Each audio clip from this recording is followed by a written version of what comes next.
Oh, good morning, and welcome to Just Mike Hikes. Hello, have you ever seen those videos of YouTubers that talk about the gear they'll never take again, or the worst gear they ever carried on a through hike? Yeah, so some of it is controversial. You know, some people say some of the gear is good, some of it's bad. But this morning, I thought I would give you my top 3 controversial gear lists. So stick around.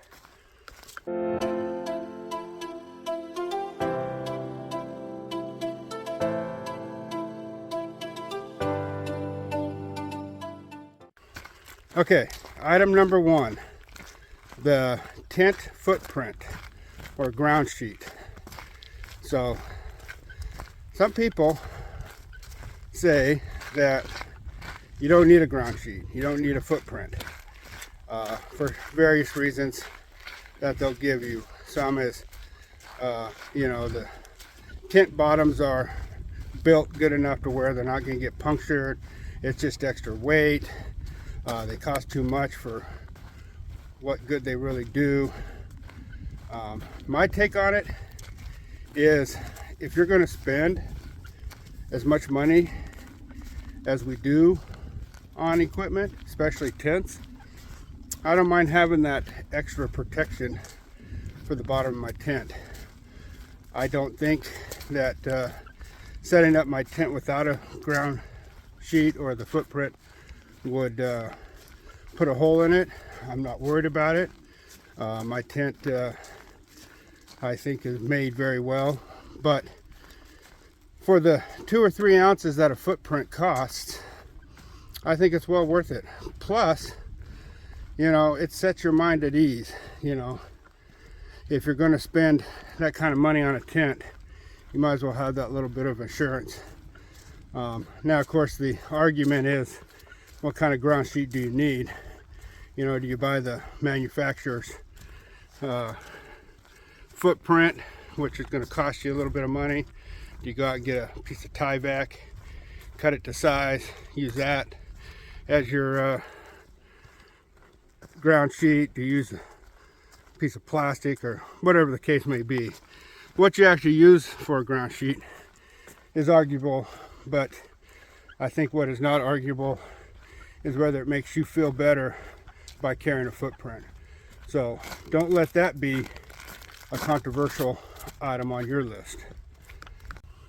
Okay, number 2 on the top 3 controversial gear items is the umbrella. Now, some people use them, some people don't.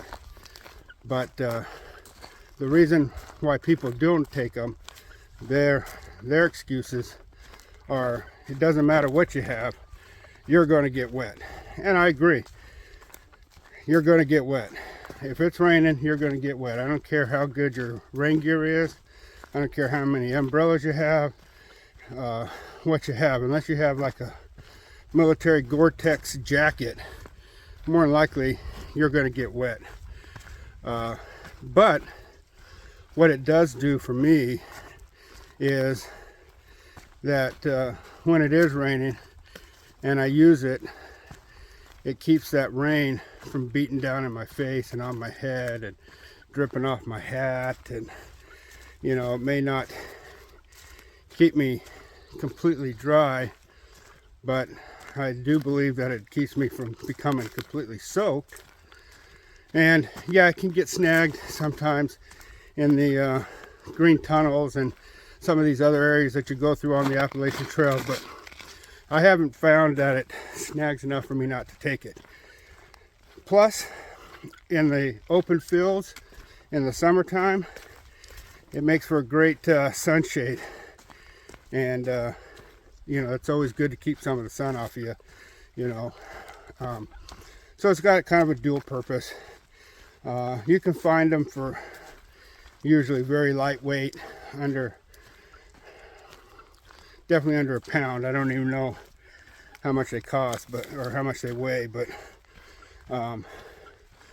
for the added weight, me personally, I think it's worth it. So that's the umbrella. Okay, the last item on the top 3 controversial gear list items is the dreaded mini pump. Yes, there's actually a mini pump that runs on batteries or is rechargeable, that you can use to air up your sleeping pad, your pillow, whatever inflatables that you have. And this seems to be one of the most controversial items that I see out there. Ton of people think that this is probably the most, sorry about the sun, this is probably the most unnecessary piece of gear ever. You know, why can't you just blow it up with your own air? Well, I don't think, for some people, and me included, it's not about not being able to blow up my air mattress on my own breath. It's that I don't want to, all right? I have the air pump that's, you know, about 2 ounces, you know, so for a little less work at camp to air up my air mattress, I think the 2 ounces is probably about worth it. But you know, it's up to you. I know there's some people that say that blowing up your own air mattress, you know, the moisture in your breath going inside your air mattress causes mold and mildew. I have no idea if that's true. I have no proof against it or for it, but good enough for me. So, you know, if you want to have a little relaxation when you get to camp and not have to worry about taking how many ever breaths it takes to blow up your air mattress, take the mini pump. Okay, so that's my 3 top controversial items. Let me know what your controversial items are. Leave a comment down below.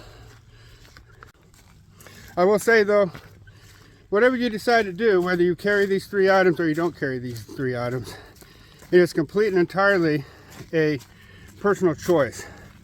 There's nobody out there that's going to carry the weight of your pack but you. So if you want to make those decisions in carrying some extra weight for a little bit of comfort, then do it. Don't let people talk you out of or fearmonger you into not taking a piece of gear just because it weighs, you know, a few ounces. And yes, I know ounces lead to pounds, pounds lead to whatever they say. Yeah, but you're the one that has to carry it.